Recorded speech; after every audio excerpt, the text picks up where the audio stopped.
Welcome to the EEResearch Seminar Series. In this short video, we will explore different outcomes of environmental education. What outcomes do you want to achieve through your environmental education program? Different educators want different outcomes. Some educators are interested in promoting pro-environmental behavior, others are interested in positive youth development, and yet others want to foster science learning. Articulating the outcomes of environmental education is important for designing the curriculum and lesson plans, developing environmental education activities, and for evaluating the success of your environmental education program. Very often, researchers suggest that environmental knowledge, awareness, skills, intentions, competence, attitudes, feelings, and beliefs are important environmental education outcomes. Acting on behalf of the environment would probably require at least some environmental knowledge and pro-environmental attitudes. And pro-environmental behavior itself is cited as an important outcome of environmental education. But let's also review other desired outcomes of environmental education. Outcomes that are subject of research and that environmental education programs strive for. For example, social capital, which reflects relationships and trust among community members, can be a legitimate outcome of environmental education because community members need to trust each other to act together for the environment.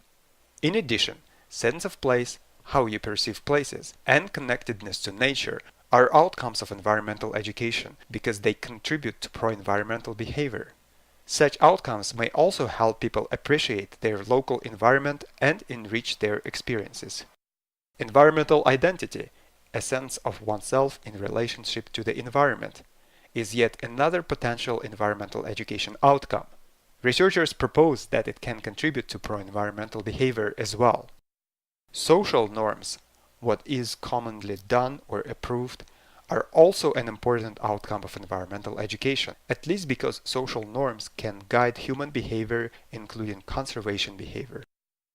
At the same time, other measurable and tangible outcomes are direct impacts of environmental education programs on environmental quality, ecosystem services, and biodiversity. We are also aware of a number of environmental education programs that promote interest in environmental and related careers. And numerous environmental education programs are also trying to promote positive youth development to make sure that students grow into good and responsible citizens, no matter what career they choose. Community well-being is also listed as an outcome of environmental education. Environmental education can also lead to innovations or improvements in environmental governance, which is any process of decision-making related to the management of the environment. For example, environmental education programs can establish new partnerships between schools and different types of environmental organizations to mitigate environmental problems. Some reporters, such as Richard Louv, also propose potential health and well-being benefits of environmental education. It's interesting that both formal and non-formal environmental education programs want to achieve more than one environmental education outcome. As an example, at the New York Harbor School, teachers involve students in the restoration of oyster habitat in New York City estuary. These restored habitats are ecosystem and biodiversity-related outcomes of environmental education.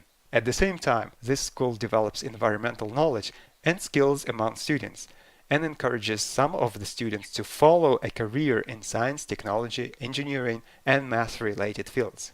Educators in this school also care about positive youth development to make sure that students are successful in their life. I'm sure that in your own environmental education program, you also try to achieve more than one outcome. And our list of environmental education outcomes can grow even more because communities, students, schools, educators, parents, funders, and environmental organizations have different interests and different reasons to participate in and support environmental education programs. And we'd like to hear from you. What are the desired outcomes of your environmental education programs? What are you trying to achieve in short term and long term? Let us know. In this presentation, we use the number of publications, which you can consult for more information. EE research seminars are designed to help you understand environmental education research and to improve your environmental education program. Thank you for watching this video and be sure to check other EE research seminars.